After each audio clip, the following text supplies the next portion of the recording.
ہم انشاءاللہ کتاب شروع کریں گے، اور میں یہ چاہوں گی کہ یہ کتاب آپ جتنی زیادہ اور لوگوں کو بھی پہنچا سکیں، تاکہ ہر شخص کو پتا ہونا چاہیے کہ نبی صلی اللہ علیہ وسلم نے فتنوں کے بارے میں کیا فرمایا ہے. ہم ساری کتاب خود نہیں پڑھ سکیں گے، آپ گھر جا کے پڑھ سکتے ہیں خود سے، لیکن یہ ہے کہ کچھ احادیث اس کی ہم ابھی پڑھیں گے. جہاں سے کتاب کا ٹیکسٹ شروع ہو رہا ہے، کون سا پیج ہے؟ 1. صحیح بخاری لکھا ہوا پر. بسم اللہ الرحمن الرحیم. صحیح البخاری کتاب الفتن، کتاب فتنوں کے بیان میں. باب ما جاء فی قول اللہ تعالی واتقوا فتنة لا تصیبن الذین ظلموا منکم خاصہ وما كان النبی صلی اللہ علیہ وسلم يحذر من الفتن. باب اس بات کا بیان جو اللہ تعالیٰ کے قول میں آیا ہے، اور اس فتنے سے بچو جو ظالموں کو خاص نہیں پہنچتا، بلکہ ظالم غیر ظالم عام خاص سب اس میں پس جاتے ہیں. اور نبی صلی اللہ علیہ وسلم جو اپنی امت کو فتنوں سے ڈراتے تھے. حدثنا علی بن عبد اللہ حدثنا بشر بن السری حدثنا نافع بن عمر عن ابن ابی ملیکۃ قال قالت اسماء عن النبی صلی اللہ علیہ وسلم قال انا على حوضی انتظر من يرد علی فیؤخذ بناس من دونی فاقول امتی فیقول لا تدری مشوا علی القہقرى. قال ابن ابی ملیکۃ اللہم انا نعوذ بک ان نرجع علی اعقابنا او نفتن. ہم سے علی بن عبداللہ نے بیان کیا، ہم سے بشر بن سری نے بیان کیا، ہم سے نافع بن عمر نے بیان کیا، انہوں نے عبداللہ بن ابی ملیکہ سے انہوں نے کہا کہ اسماء بنت ابی بکر رضی اللہ تعالی عنہا نے نبی صلی اللہ علیہ وسلم سے یہ روایت کی کہ آپ نے فرمایا قیامت کے دن میں اپنے حوض پر اپنے پاس آنے والوں کا انتظار کر رہا ہوں گا، یعنی حشر کے میدان میں. بس کچھ لوگ میرے سامنے سے پکڑ لیے جائیں گے، یعنی وہ آ رہے ہوں گے اور راستے میں ان کو گرفتار کر لیا جائے گا. تو میں کہوں گا یہ تو میری امت کے لوگ ہیں. وہ کہیں گے کہ آپ نہیں جانتے، نبی صلی اللہ علیہ وسلم سے کہا جائے گا کہ آپ نہیں جانتے یہ لوگ الٹے پاؤں پھر گئے تھے، یعنی بظاہر اپنے آپ کو مسلمان کہتے تھے لیکن الٹے پاؤں پھر گئے تھے، یعنی فتنوں کا شکار ہو گئے تھے.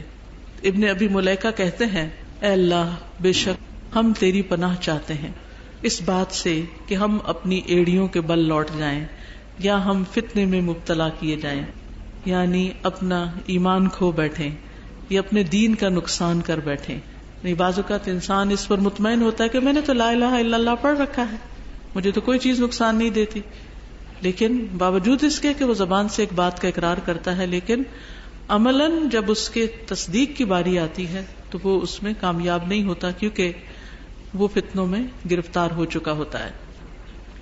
اب یہ فتنے کیا ہیں؟ اگلی حدیث اس کی وضاحت کرتی ہے کس قسم کے فتنے میں پڑ گئے. حدثنا موسیٰ بن اسماعیل حدثنا ابو عوانۃ عن مغیرۃ عن ابی وائل قال قال عبد اللہ قال النبی صلی اللہ علیہ وسلم انا فرطکم علی الحوض فلیرفعن الی رجال منکم حتی اذا اہویت لاناولہم اختلجوا دونی فاقول اے رب اصحابی فیقول لا تدری ما احدثوا بعدک. ہم سے موسیٰ بن اسماعیل نے بیان کیا، یعنی کس سے؟ امام بخاری سے. امام بخاری کو ان کے استاد موسیٰ بن اسماعیل نے بتایا، انہیں ان کے استاد ابو عوانہ نے بتایا. کہا ہم سے ابو عوانہ نے بیان کیا، ابو عوانہ نے مغیرہ سے، مغیرہ نے ابو وائل سے، ابو وائل نے عبداللہ بن مسعود سے، اور عبداللہ بن مسعود نے کہا نبی صلی اللہ علیہ وسلم نے فرمایا میں حوض کوثر پر تم لوگوں کا پیش خیمہ ہوں گا، یعنی پہلے پہنچا ہوا ہوں گا، تو تم میں سے کچھ لوگ میری طرف اٹھائے جائیں گے، لائے جائیں گے، یہاں تک کہ جب میں ان کو پانی دینے کے لیے جھکوں گا تو وہ مجھ سے ہٹا دیے جائیں گے، یعنی اتنے قریب آ جائیں گے کہ بس آپ پانی دینے ہی لگیں گے کہ ان کو پیچھے کر دیا جائے گا، دھکیل دیا جائے گا. تو میں عرض کروں گا اے میرے رب یہ تو میرے ساتھی ہیں، تو وہ فرمائے گا تم نہیں جانتے جو انہوں نے نئی باتیں تمہارے بعد نکالی. تو فتنہ کیا ہے یہاں؟ دین میں نئی باتیں نکالنا، بدعات کو رواج دینا، وہ چیزیں جو عقیدے اور عبادت سے متعلق ہیں، جو قرآن و سنت سے ثابت نہیں ہیں، اپنے پاس سے ان کو بطور ثواب سمجھ کے کرنا، یہ دین میں نئی نئی باتیں نکالنا ہے. جہاں تک دنیاوی امور کا تعلق ہے، دنیاوی کام کاج ہیں، جیسے اونٹ کی بجائے گاڑی پہ بیٹھ جانا یا اور اسی طرح کی کچھ چیزوں کا استعمال جو ہے، تو یہ بدعت نہیں ہوتا، کیونکہ آپ صلی اللہ علیہ وسلم نے فرمایا تھا انتم عالم بامور دنیاکم، تم اپنی دنیا کے امور کو زیادہ بہتر جانتے ہو. تو بدعت یا نئی چیز کا استعمال دنیاوی معاملات میں بدعت نہیں ہوتا. بدعت کیا ہوتی ہے؟ دین کے معاملے میں، عبادات میں، عقیدہ میں. تیسری حدیث ہے حدثنا یحیی بن بکیر حدثنا یعقوب بن عبد الرحمن عن ابی حازم قال سمعت سہل بن سعد يقول سمعت النبي صلى الله عليه وسلم يقول انا فرطكم على الحوض من ورده شرب منه ومن شرب منه لم يظمأ بعده ابدا لا يردن علي اقوام اعرفهم ويعرفونني ثم يحال بيني وبينهم. قال ابو حازم فسمعني النعمان بن ابي عياش وانا احدثهم هذا فقال هكذا سمعت سهلا فقلت نعم. قال وانا اشهد على ابي سعيد الخدري لسمعته يزيد فيه. قال انهم مني فيقال انك لا تدري ما بدلوا بعدك فاقول سحقا سحقا لمن بدل بعدي. ہم سے یحییٰ ابن بکیر نے بیان کیا، کہا ہم سے یعقوب بن عبد الرحمن نے بیان کیا، انہوں نے ابو حازم سے کہا میں نے سہل بن سعد سے کہتے سنا، اور یہ صحابی ہیں سہل بن سعد رضی اللہ عنہ. وہ کہتے ہیں کہ میں نے نبی صلی اللہ علیہ وسلم سے سنا، آپ فرماتے تھے میں حوض کوثر پر تمہارا پیش خیمہ ہوں گا، یعنی پہلے جاؤں گا. جو شخص وہاں آئے گا وہ اس میں سے پیے گا، اور جو اس میں سے پیے گا وہ اس کے بعد کبھی پیاسا نہ ہوگا. کچھ لوگ مجھ پر ایسے آئیں گے جن کو میں پہچانتا ہوں گا اور وہ مجھے پہچانتے ہوں گے، پھر مجھ میں اور ان میں آڑ کر دی جائے گی، رکاوٹ ڈال دی جائے گی. کہیں آتا پکڑ لیے جائیں گے، کہیں آتا ہٹا دیے جائیں گے، کہیں آتا رکاوٹ ڈال دی جائے گی. ابو حازم نے کہا نعمان بن ابی عیاش نے مجھے سنا کہ میں یہ حدیث لوگوں سے بیان کر رہا تھا. پوچھا کیا تم نے سہل سے یہ حدیث اس طرح سے سنی ہے؟ میں نے کہا ہاں. نعمان نے کہا میں ابو سعید خدری پر گواہ بنتا ہوں، البتہ میں نے ان کو سنا تھا وہ اس میں اتنا بڑھاتے تھے، وہ کہتے تھے کہ آپ کہیں گے بے شک یہ لوگ تو مجھ سے ہیں، تو کہا جائے گا بے شک تم نہیں جانتے انہوں نے تمہارے بعد کیا کیا دین میں بدل ڈالا. بدلو کا لفظ آتا ہے، ایک جگہ احدثو کا آتا ہے. تو میں کہوں گا جس شخص نے میرے بعد دین بدل ڈالا اس کے لیے دوری ہو دوری ہو. دین اصل میں وہی دین ہے جو کتاب و سنت سے ثابت ہے. اپنی طرف سے باتیں بنانا اور نئی نئی چیزیں ثواب کے نام پر ایجاد کرنا دین نہیں. یہ سب سے بڑا فتنہ ہے جس کو امام بخاری صاحب نے لائے، کیونکہ جب دین ہی خلط ملط کر دیا جائے تو پھر کیا پتا چلے کہ کیا صحیح اور کیا غلط ہے. باب قول النبی صلی اللہ علیہ وسلم سترونی بعدی امورا تنکرونها. وقال عبد الله بن زید قال النبی صلی اللہ علیہ وسلم اصبروا حتى تلقونی علی الحوض. باب نبی صلی اللہ علیہ وسلم کا فرمانا ان قریب تم میرے بعد ایسے ایسے کام دیکھو گے جن کو تم برا سمجھو گے. اور عبداللہ بن زید نے کہا نبی صلی اللہ علیہ وسلم نے فرمایا تم حوض کوثر پر مجھ سے ملنے تک صبر کرتے رہنا. یعنی جب ایسی چیزیں دیکھو تو سب اپنے دین پر جمے رہنا، صبر سے کام لینا حتیٰ کہ دنیا سے ایمان کے ساتھ رخصت ہو اور نبی صلی اللہ علیہ وسلم کے ہاتھ سے حوض کوثر پر پانی پی سکو. حدثنا مسدد حدثنا يحيى بن سعيد القطان حدثنا الأعمش حدثنا زيد بن وهب قال سمعت عبد الله قال لنا رسول الله صلى الله عليه وسلم إنكم سترون بعدي أثرة وأمورا تنكرونها.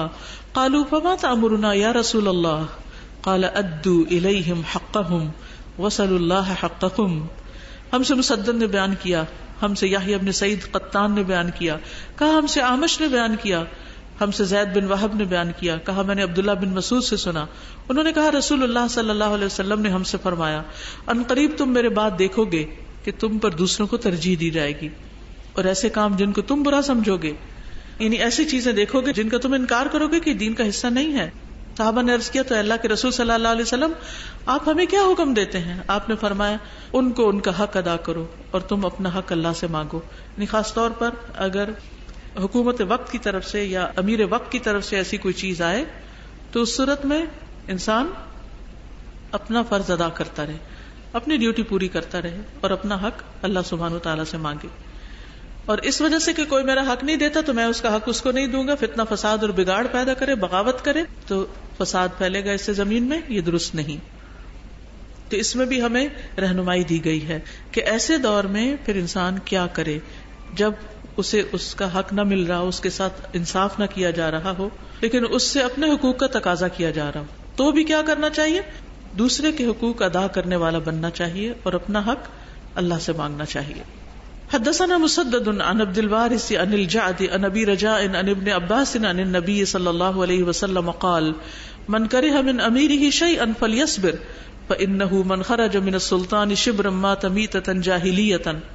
ہم سے مسدد نے بیان کیا، انہوں نے عبد الوارث سے، انہوں نے جعد سے، انہوں نے ابو رجاء سے، انہوں نے ابن عباس سے، انہوں نے نبی صلی اللہ علیہ وسلم سے کہ آپ صلی اللہ علیہ وسلم نے فرمایا جو شخص اپنے حاکم کی کوئی بات ناپسند کرے تو اس کو صبر کرنا چاہیے، کیونکہ حاکم کی اطاعت سے اگر کوئی بالشت برابر بھی باہر نکل جائے یعنی بغاوت کرے تو وہ جاہلیت کی موت مرا. حدثنا ابو النعمان حدثنا حماد بن زید عن الجعد ابی عثمان حدثني ابو رجاء الأطاردي قال سمعت ابن عباس رضي الله عنهما عن النبي صلى الله عليه وسلم قال من رأى من أميره شيئا يكرهه فليصبر عليه فإنه من فارق الجماعة شبرا فمات إلا مات میتۃ جاہلیۃ. ہم سے ابو نعمان نے بیان کیا، کہا ہم سے حماد بن زید نے بیان کیا، انہوں نے جعد ابو عثمان سے کہا، مجھ سے ابو رجاء اطاردی نے بیان کیا، کہا میں نے ابن عباس سے سنا، انہوں نے نبی صلی اللہ علیہ وسلم سے، آپ صلی اللہ علیہ وسلم نے فرمایا جو شخص اپنے حاکم میں ایسی بات دیکھے جس کو وہ ناپسند کرتا ہو تو اسے اس پر صبر کرنا چاہیے، کیونکہ جو بالش بھر بھی جماعت سے جدا ہو گیا پھر اسی حال میں مرا تو وہ جاہلیت کی موت مرا. حدثنا اسماعیل حدثني ابن وهب عن عمرو عن بكير عن بسر بن سعيد عن جنادة ابن ابي امية قال دخلنا على عبادة بن الصامت وهو مريض فقلنا اصلحك الله حدث بحديث ينفعك الله به سمعته من النبي صلى الله عليه وسلم قال دعانا النبي صلى الله عليه وسلم فبايعناه. ہم سے اسماعیل نے بیان کیا، مجھ سے ابن وہب نے بیان کیا، انہوں نے عمرو سے، انہوں نے بکیر سے، انہوں نے بسر بن سعید سے، انہوں نے جنادہ بن ابی امیہ سے، انہوں نے کہا ہم عبادہ بن صامت کے پاس گئے اور وہ بیمار تھے تو ہم نے کہا اللہ آپ کو سلامت رکھے، ایسی حدیث بیان کرے جو آپ نے نبی صلی اللہ علیہ وسلم سے سنی ہو، اللہ آپ کو اس کی وجہ سے فائدہ دے گا. انہوں نے کہا لیلۃ العقبہ میں نبی صلی اللہ علیہ وسلم نے ہمیں بلایا تو ہم نے آپ سے بیعت کی، یعنی دین کی خاطر قربانی کرنے پر، اور نبی صلی اللہ علیہ وسلم کو مدینہ لانے کے لیے ایک راہ ہموار کرنے پر. فقال فيما اخذ علينا ان بايعنا على السمع والطاعه في منشطنا ومكرهنا واسرنا ويسرنا واثرتنا علينا والا ننازل امر اهله الا ان تروا كفرا بواحا عندكم من الله فيه برهان. تو انہوں نے کہا کہ آپ نے ہم سے جس بات پر بیعت لی ان میں سے یہ بھی تھا کہ ہم ہر حال میں سنیں گے اور اطاعت کریں گے. کس کی؟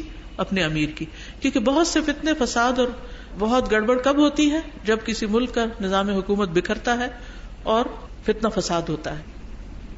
تو اس میں نبی صلی اللہ علیہ وسلم نے جس چیز کا حکم دیا اور جس چیز پر انہوں نے بیعت کی تھی صحابہ نے آپ سے لیلۃ العقبہ میں، اس میں کیا شکیں شامل تھی کہ ہم ہر حال میں سنیں گے، اطاعت کریں گے، اپنی خوشی کی حالت میں اور اپنی ناخوشی کی حالت میں، یعنی جو چیزیں ہمیں پسند ہوں گی ان میں بھی اور جو پسند نہ ہوں گی ان میں بھی، اپنی مشکل میں اور آسانی میں، اور اس وقت بھی جب ہم پر دوسروں کو ترجیح دی جائے.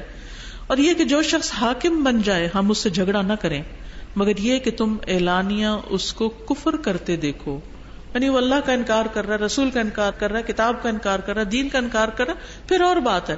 جب تک وہ اپنے آپ کو مسلمان کہتا ہے اور کچھ غلطیاں بھی ہیں اس میں تو بھی اس کی ایک طرح سے مدد کرو تاکہ وہ اپنی غلطیوں سے باہر نکلے، نہ کہ اس کے خلاف فتنہ فساد کھڑا کرو. اور یہ کہ جو شخص حاکم بن جائے ہم اس سے جھگڑا نہ کریں، مگر یہ کہ تم اعلانیہ اس کو کفر کرتے دیکھو تو اللہ کے پاس تم کو دلیل مل جائے گی.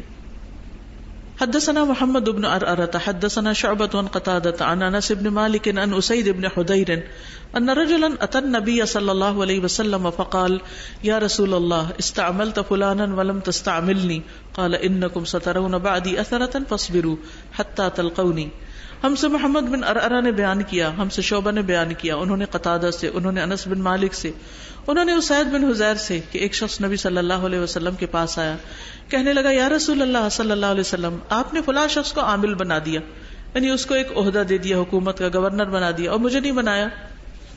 آپ نے فرمایا بے شک تم ان قریب میرے بات دیکھو گے کہ تم پر دوسروں کو ترجیح دی جائے گی، تو قیامت کے دن مجھ سے ملنے تک صبر کرتے رہنا. یعنی جب کبھی ایسا ہو کہ تم سمجھو کہ تمہاری حق تلفی ہوئی ہے تو اس صورت میں تم صبر کرو. اب کیا نبی صلی اللہ علیہ وسلم کسی کے ساتھ حق تلفی کر سکتے تھے؟ ہرگز بھی نہیں. لیکن اس شخص کو یوں معلوم ہوا کہ جیسے اس کو کوئی اہمیت نہیں دی گئی اور دوسرے کو اہمیت دی گئی ہے. ایسی غلط فہمیاں بہت دفعہ ایسے ہوتی. اب ہوتا کیا ہے کہ جب انسان کو کسی کے خلاف کوئی ایسی فیلنگ آتی ہے تو عموماً پھر وہ صرف اس کو اپنے تک نہیں رکھتا، اس نیگیٹیوٹی کو اسے دوسروں کو پھیلانا شروع کر دیتا ہے. بس ایک فریق اگر حکومت میں نہیں آیا تو جو حکومت بنے گی وہ اس کے خلاف ہی کام کرے گا، اور پھر اس کے بعد کیا ہوگا کہ وہ دوسروں کو اپنے ساتھ میں لا لے گا، اور پھر ایک فتنہ فساد کھڑا ہو جائے گا. تو آپ نے آئندہ کے لیے بھی یہ نصیحت کر دی کہ میرے بعد بھی ایسا ہوگا کہ تم سمجھو کہ تمہیں تمہارا حق نہیں دیا گیا، تمہارے ساتھ حق تلفی ہوئی ہے، تم جو ڈیزرو کرتے تھے، جو عہدہ تمہیں چاہیے تھا وہ تمہیں نہیں ملا. تو ایسی صورت میں بھی کیا کرو؟ صبر سے کام لو، صبر سے کام لو، اور پھر مرتے دم تک یہ صبر. کیونکہ کبھی یہ ہو نہیں سکتا کہ ایسے معاملات میں کوئی نہ کوئی فریق ناراض نہ ہو، کیونکہ عموماً کسی کے ساتھ رضامندی ہم کب رکھتے ہیں؟ جب ہر چیز وہ ہماری مرضی کے مطابق کرے. عام حالات میں تو پھر بھی اتنا مشکل نہیں ہوتا، لیکن جب کام بڑے ہوتے ہیں، ذمہ داریاں بڑی ہوتی ہیں، عہدے بڑے ہوتے ہیں، تو پھر ایسی مشکلات پیش آتی ہیں. کچھ لوگ خوش ہوتے ہیں، کچھ لوگ ناراض ہوتے ہیں، کچھ لوگ سمجھتے ہیں ان کا حق مارا گیا. تو اس کا حل یہاں یہ بتایا گیا ہے کہ ایسے مواقع پر تم بغاوت کرنے کی بجائے صبر سے کام لو. کیونکہ جب کسی ملک کے اندر، کسی حکومت کے اندر اسٹیبلٹی نہیں ہوتی تو کوئی کام بھی سیدھا نہیں ہوتا. وہ ملک ترقی نہیں کر سکتا، وہ آگے نہیں بڑھ سکتا. آگے بڑھنے کے لیے امن و امان چاہیے ہوتا ہے. فتنے فساد میں رہتے ہوئے لوگ کچھ کرنے کے قابل نہیں ہوتے. تو حت الوسع فتنے فساد سے اجتناب کرنا چاہیے. باب قول النبی صلی اللہ علیہ وسلم ہلاک امتی علی یدی اغیلمۃ سفہاء. باب نبی صلی اللہ علیہ وسلم کا فرمانا بے وقوف نوجوان لڑکوں کے ہاتھوں میری امت کی ہلاکت ہے. حدثنا موسى بن اسماعیل حدثنا عمرو بن یحیی بن سعید بن عمرو بن سعید قال اخبرني جدي قال كنت جالسا مع ابي هريره في مسجد النبي صلى الله عليه وسلم بالمدينه ومعنا مروان قال ابو هريره سمعت الصادق المصدوق يقول هلكت امتي على يدي غلمة من قريش فقال مروان لعنة الله عليهم غلمة فقال ابو هريره لو شئت ان اقول بني فلان وبني فلان لفعلت فكنت اخرج مع جدي الى بني مروان حين ملكوا بالشام فاذا راهم غلمانا احداثا قال لنا عسى هؤلاء يكونوا منهم قلنا انت عالم. ہم سے موسیٰ بن اسماعیل نے بیان کیا، کہا ہم سے عمرو بن یحیی بن سعید بن عمرو بن سعید نے بیان کیا، کہا میرے دادا سعید نے مجھے خبر دی، انہوں نے کہا میں مدینہ میں مسجد نبوی میں ابو ہریرہ رضی اللہ عنہ کے ساتھ بیٹھا ہوا تھا اور مروان بھی ہمارے ساتھ تھا. اموی خلیفہ ہے نا مروان بن حکم. ابو ہریرہ نے کہا میں نے صادق و مصدوق سے سنا، اشارہ ہے نبی صلی اللہ علیہ وسلم کی طرف کہ جو خود سچے تھے اور ان کی تصدیق کی گئی. آپ فرماتے تھے قریش کے نوجوان لڑکوں کے ہاتھوں میری امت کی ہلاکت ہوگی. تو مروان نے کہا اللہ ان نوجوان لڑکوں پر لعنت کرے. تو ابو ہریرہ نے کہا اگر میں چاہوں تو تمہیں ان کے نام بیان کر دوں، فلانے کے بیٹے فلانے کے بیٹے. عمرو بن یحییٰ کہتے ہیں میں اپنے دادا کے ساتھ مروان کی اولاد کے پاس جایا کرتا تھا جب وہ شام کے حاکم بن گئے تھے. تو جب بھی میرے دادا ان کم عمر لڑکوں کو دیکھتے تو ہم سے کہتے شاید یہ نوجوان لڑکے بھی ان میں سے ہوں. ہم نے کہا آپ زیادہ جانتے ہیں. انہوں نے آگے سے ہاں میں ہاں میں نہیں ملائی، نہ انکار کیا، کہا آپ کو زیادہ پتا ہے. یہ کتنی محتاط گفتگو تھی، یعنی کلو ملتے ہوئے بھی، اشارات ملتے ہوئے بھی، وہ چیزیں نظر آتے ہوئے بھی اپنی زبان کو روک کے رکھنا، کیونکہ کسی بھی چیز کی اصل حقیقت تو اللہ ہی جانتا ہے. عام طور پر جب ہم ایسی حدیثیں پڑھتے ہیں تو پھر ان کو چشمہ بھی کرنے لگتے ہیں، یہ اس سے مراد فلاں لوگ ہیں، فلاں جماعت ہے، فلاں گروہ ہے. ان چیزوں کو پڑھنے کا اصل مقصد کیا ہے کہ ہمیں آگہی ہو اور ہم اپنے طرز عمل کی اصلاح کر لیں. اگر ہمیں سمجھ میں آ رہا ہے کہ کس گروہ کی طرف اشارہ ہے، کن لوگوں کی طرف اشارہ ہے، تو پھر ہم محتاط رہیں، ہم اس کے ساتھ شریک نہ ہوں اس فساد میں. باب قول النبی صلی اللہ علیہ وسلم ویل للعرب من شر قد اقترب. باب نبی صلی اللہ علیہ وسلم کا فرمانا ہلاکت ہے عرب کے لیے ایک شر سے جو قریب آ پہنچا ہے. حدثنا مالک بن اسماعیل حدثنا ابن عیینۃ انه سمع الزہری عن عروۃ عن زینب بنت ام سلمہ عن ام حبیبہ عن زینب بنت جحش رضی اللہ عنہن انها قالت استيقظ النبي صلی اللہ علیہ وسلم من النوم محمرا وجهه وهو يقول لا الہ الا اللہ ویل للعرب من شر قد اقترب فتح اليوم من ردم یأجوج ومأجوج مثل هذه وأخذ سفیان 90 أو 100 قیل انہلک وفینا الصالحون قال نعم اذا کثر الخبث. ہم سے مالک بن اسماعیل نے بیان کیا، کہا ہم سے ابن عیینہ نے بیان کیا، انہوں نے زہری سے سنا، انہوں نے عروہ سے، انہوں نے زینب بنت ام سلمہ سے. یہ زینب وہی ہیں جن کو نبی صلی اللہ علیہ وسلم زوینب کہہ کے پکارتے تھے. انہوں نے ام حبیبہ سے، انہوں نے زینب بنت جحش رضی اللہ عنہن سے، انہوں نے کہا ایک دن نبی صلی اللہ علیہ وسلم نیند سے جاگے تو آپ کا چہرہ سرخ تھا اور آپ فرما رہے تھے لا الہ الا اللہ، اللہ کے سوا کوئی معبود نہیں، ہلاکت ہے عرب کے لیے ایک شر سے جو قریب آ پہنچا ہے، آج یاجوج اور ماجوج کی دیوار میں اتنا سوراخ ہو گیا ہے۔ سفیان نے 99 یا 100 کا اشارہ کر کے بتایا۔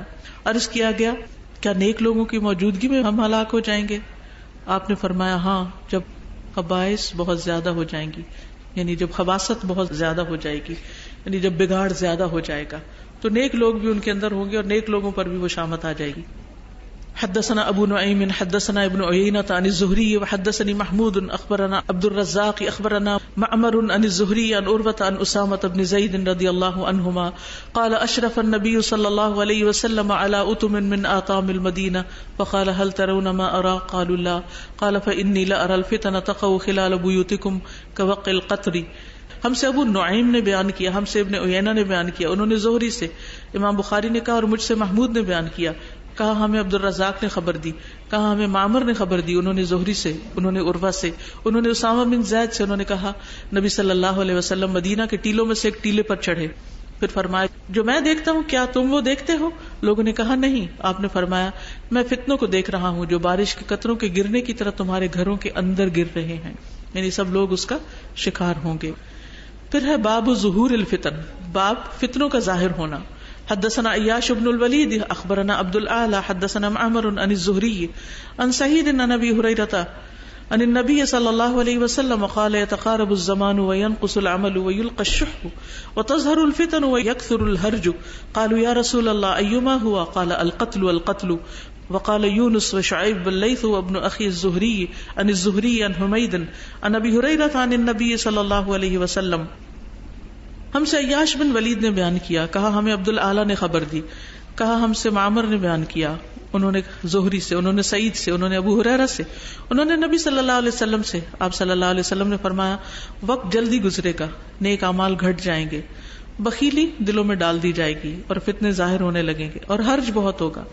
صحابہ نے کہا اللہ کے رسول صلی اللہ علیہ وسلم وہ کیا ہے؟ آپ نے فرمایا قتل ہی قتل۔ اس حدیث کو یونس، شعیب، لیث اور زہری کے بھتیجے نے زہری سے روایت کیا، انہوں نے حمید سے، انہوں نے ابو ہریرہ سے، انہوں نے نبی صلی اللہ علیہ وسلم سے۔ اب دیکھیے قتل ہی قتل، پہلے زمانے میں لوگ تلوار سے، تیر سے، ان چیزوں سے قتل کیا کرتے تھے، ایک وقت میں زیادہ زیادہ کتنے لوگوں کو قتل کر سکتے تھے، لیکن اس کے بعد آج کے دور میں جس قسم کے ہتھیار، آرمز اینڈ ایمونیشن ہیں، اس میں ایک سیکنڈ یا ایک لمحے کے اندر ہزاروں لوگوں کو ختم کیا جا سکتا ہے۔ حدثنا مسدد حدثنا عبید اللہ بن موسیٰ عن العامش عن شقیق قال كنت مع عبد اللہ و ابی موسیٰ فقال قال النبی صلی اللہ علیہ وسلم ان بین یدی الساعة لأیاما ينزل فيها الجہل ويرفع فيها العلم ويكثر فيها الہرج والہرج والقتل۔ ہم سے مسدد نے بیان کیا، ہم سے عبید اللہ بن موسیٰ نے بیان کیا، انہوں نے عامش سے، انہوں نے شقیق سے، انہوں نے کہا میں عبداللہ بن مسعود اور ابو موسیٰ کے ساتھ تھا تو دونوں نے کہا نبی صلی اللہ علیہ وسلم نے فرمایا قیامت سے پہلے ایسے دن آئیں گے جن میں جہالت اتر آئے گی، دین کا علم اٹھا لیا جائے گا اور اس میں حرج بہت ہوگا، اور حرج سے مراد قتل ہے۔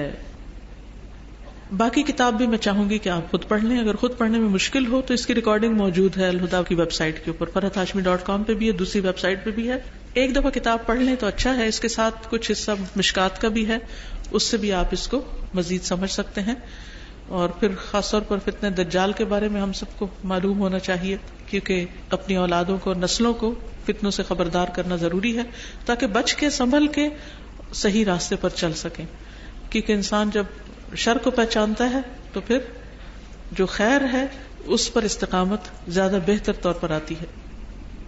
اور میں یہ بھی چاہوں گی کہ کم از کم 5 یا جتنی بھی آپ کتابیں دوسروں میں عام طور پہ بانٹ سکیں، رینڈم پیپل کو بھی آپ دے سکتے ہیں، چھوٹی سی کتاب ہے، کسی کے بھی پاس ہوگی، کسی کے بھی گھر میں ہوگی، کوئی ایک بات بھی کسی کو سمجھ آئے گی۔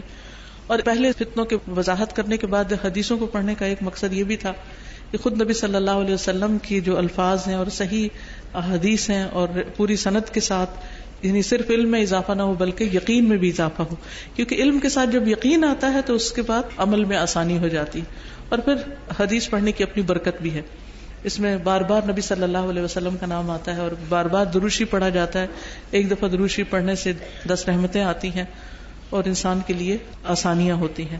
تو اللہ تعالیٰ سے دعا ہے کہ اللہ تعالیٰ ہماری آج کی اس کوشش کو قبول فرمائے. آپ سب کا آنا، اپنے گھروں کو چھوڑنا، دور دور سے سفر کر کے آنا، اللہ تعالیٰ اس سب کو، اور جس نے اس محفل کے انعقاد میں جس بھی قسم کا کوئی حصہ لیا ہے، اللہ تعالیٰ سب کی کوششیں، محنتیں قبول فرمائے اور ہماری بخشش فرما دے، اور ہمیں فتنوں سے محفوظ رکھتے ہوئے ایمان کے ساتھ اس دنیا سے رخصت ہونے کا موقع. اللہ تعالیٰ آپ سب سے راضی ہو. سبحانک اللہم و بحمدک، اشہد ان لا الہ الا انت، استغفرک و اتوب الیک. السلام علیکم و رحمۃ اللہ وبرکاتہ.